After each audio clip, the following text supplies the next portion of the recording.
भारत लगातार अपनी सेनाओं को ताकतवर बनाने और अपनी सभी सीमाओं को सुरक्षित करने पर खासा ध्यान दे रहा है। इसके लिए नए नए हथियार इसमें बनाने के साथ साथ विदेशों से भी जरूरी हथियार खरीदे जा रहे हैं ताकि दुश्मन को किसी भी तरह की परिस्थितियों में काउंटर किया जा सके। भारत पिछले कुछ समय से अपने डिफेंस सिस्टम को मजबूत कर रहा है, जिसके तहत रूस से 5 की संख्या में S-400 खरीदकर चीन और पाकिस्तानी सीमा पर तैनात किया जा रहा है और अब उसी राह पर चलते हुए भारतीय रक्षा मंत्रालय देश की सीमाओं को और ज्यादा सुरक्षित रखने के लिए स्वदेशी S-400 तैनात करना चाहती है। इसके लिए नया हथियार तैनात होगा जिसका नाम है वज्र। इसकी टेस्टिंग और ट्रायल पहले ही पूरे हो चुके हैं। बता दें कि यह एक छोटी दूरी का एयर डिफेंस सिस्टम है जिसे पूरी तरह से देश में ही विकसित किया गया है। बता दें कि भारतीय रक्षा मंत्रालय से 3000 की संख्या में वज्र डिफेंस सिस्टम खरीदने की तैयारी कर रहा है। इस वज्र सिस्टम का पूरा नाम है very short range air defence system. इसे विस्फोरण भी कहा जाता है। इसका इस्तेमाल भारत की तीनों सेनाएं करेगी,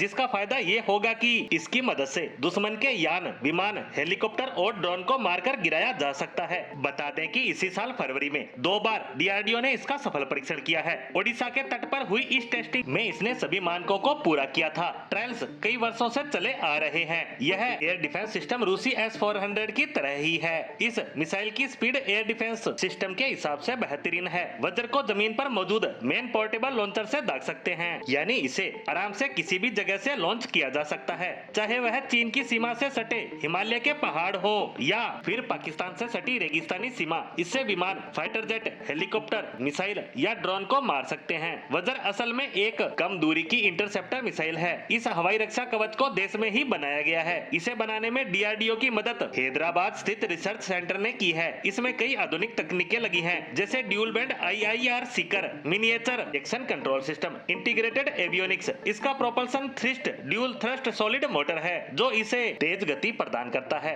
इस मिसाइल का इस्तेमाल भारतीय सेनाएं एंटी एयरक्राफ्ट वारफेयर में बड़ी आसानी से कर सकती है। इसकी कुछ और खासियतों पर नजर डालें तो इसका वजन महज 20.5 किलोग्राम है और इसकी लंबाई 6.7 फीट और व्यास 3.5 इंच के करीब, यानी 1 या 2 सैनिक मिलकर इसे बड़ी आसानी से एक जगह से दूसरी जगह ले जा सकते हैं और उसी आसानी से इसे ऑपरेट भी किया जा सकता है। यह अपने साथ 2 किलोग्राम वजन का हथियार ले जा सकता है। वहीं अब इसकी रेंज की बात करें तो वह है 250 मीटर से लेकर 6 किलोमीटर तक। यह हथियार अधिकतम 11,500 फीट की ऊंचाई तक मार कर सकता है और इसकी अधिकतम गति 1,800 किलोमीटर प्रति घंटा। यानी अगर यह हथियार भारतीय सेना का हिस्सा बनता है तो निश्चित है कि हमारी सीमाएं और ज्यादा सुरक्षित होगी और दुश्मन को हम हमारी सीमाओं में घुसने से बड़ी आसानी से रोक पाएंगे। इसी के साथ वज्र डिफेंस सिस्टम पर हमारी आज की पोस्ट को यहीं विराम देते हैं। धन्यवाद।